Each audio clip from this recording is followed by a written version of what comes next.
मतगणना का काम आज सुबह 8 बजे से शुरू हो गया है। मुख्य मुकाबला कांग्रेस और बीजेपी के बीच है। वहीं शुरुआती रुझानों में भाजपा आगे चल रही है।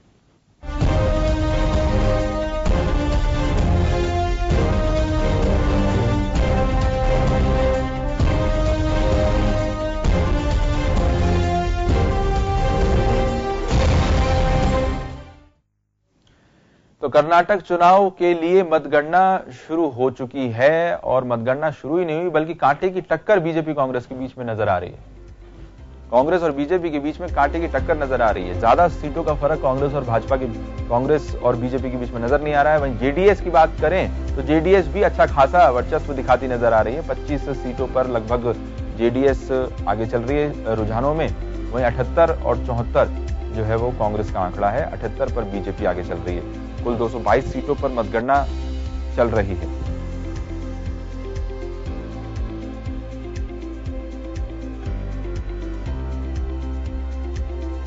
मुख्य मुकाबला कांग्रेस और बीजेपी के बीच है, लेकिन जेडीएस किंग मेकर के रूप में सामने आ सकती है क्योंकि जेडीएस को भी लगभग 25 सीटों पर जेडीएस रुझानों में आगे चल रही है। वहीं बीजेपी 78 और कांग्रेस 74। लग ऐसा रहा है शुरुआती रुझानों के हिसाब से कि त्रिशंकु विधानसभा बनने की पूरी संभावना नजर आ रही है। ऐसे में जेडीएस की जो भूमिका है वो और भी ज्यादा महत्वपूर्ण हो जाती है। अगर त्रिशंकु विधानसभा की स्थिति बनती है तो ऐसे में देवेगौड़ा किंग मेकर की भूमिका में आ सकते हैं। किंग मेकर देवेगौड़ा बन सकते हैं।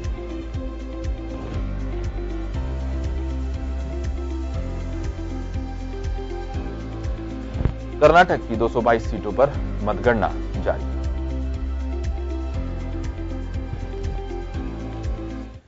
कर्नाटक विधानसभा चुनाव में वोटों की गिनती शुरू हो चुकी है। 222 सीटों के रुझान और नतीजे तेजी से आने लगे हैं। भाजपा के लिए यह चुनाव दक्षिण में एक बार फिर नई शुरुआत के लिए अहम है, तो कांग्रेस के लिए ये उसके अस्तित्व की लड़ाई है। कर्नाटक को छोड़कर कांग्रेस की सरकार पंजाब, मिजोरम, पुडुचेरी में ही बची है। वहीं बीजेपी 31 राज्यों में से 20 में सत्ता पे काबिज है।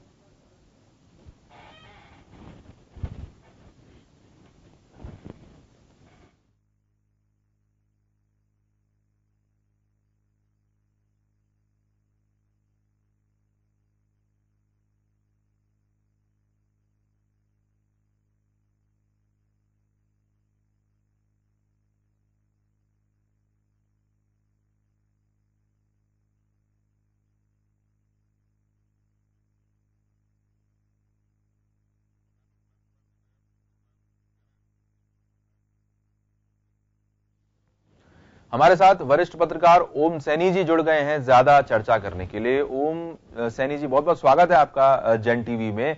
सबसे बड़ा सवाल ओम जी ये खड़ा हो रहा है कि यहां पर अगर कांग्रेस और बीजेपी के बीच हालांकि कांटे की टक्कर देखी जा रही है, लेकिन अगर कांग्रेस यहां पर परचम लहराती है तो कांग्रेस के लिए बड़ा बूस्ट साबित हो सकता है।